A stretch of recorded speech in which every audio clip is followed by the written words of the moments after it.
We're here at the National Muzzleloading Rifle Association range. My name is J.L. Hargis, and I'm going to describe some things about what's happening behind me. We're at the intersection of the two of the ranges, the bench range and the offhand range.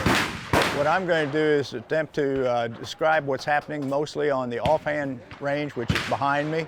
The shooters are on the line, obviously shooting muzzleloading guns, but this is called offhand range because all the shooters there have one thing in common. They're standing up, holding the gun with no support other than their own body, and they are shooting targets that can be posted at 3 different distances.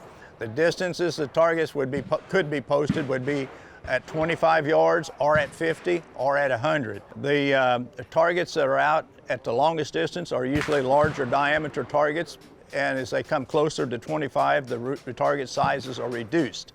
Now, they have to purchase the targets when they arrive.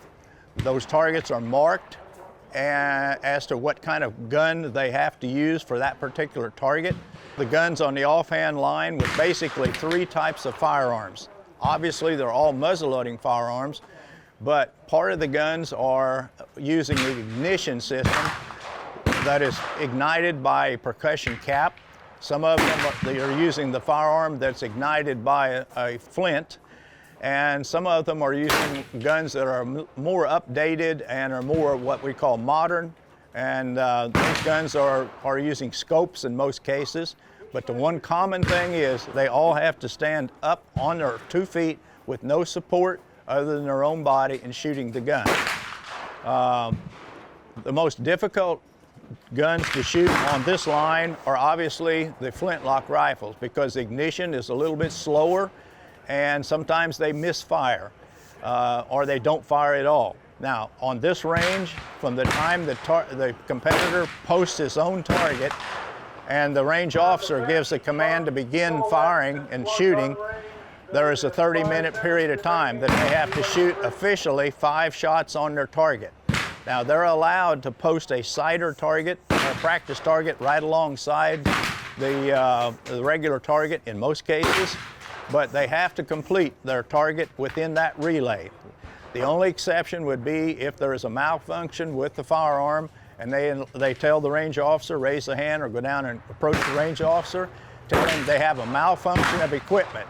And he will then note on the clock what time it is, and they'll be allowed to complete that target after they repair their gun at a different relay.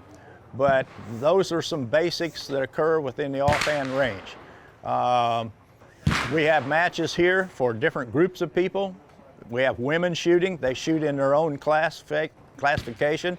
Juniors and intermediates shoot in a different classification, and the adult men have several classifications. The younger men that are 60 years and younger all shoot in the under 60 class. Once a person reaches 60, they shoot in 60 and over, and then when they reach 70, they shoot in the 70 and over classification. So they're all competing in their own classes and among the sexes, obviously. So that's the basics of what happens on the offhand line. And we shoot 2 basic kinds of targets. We shoot round bullseye target where the center ring is the smallest ring, and that's what everybody's trying to hit. Or we shoot a number of events in which we're shooting at animals on paper, obviously paper targets. And on the animal targets, they are pretty realistic, and the scoring rings are somewhat different on those. So that's the basic and fundamentals of what's happening back behind me.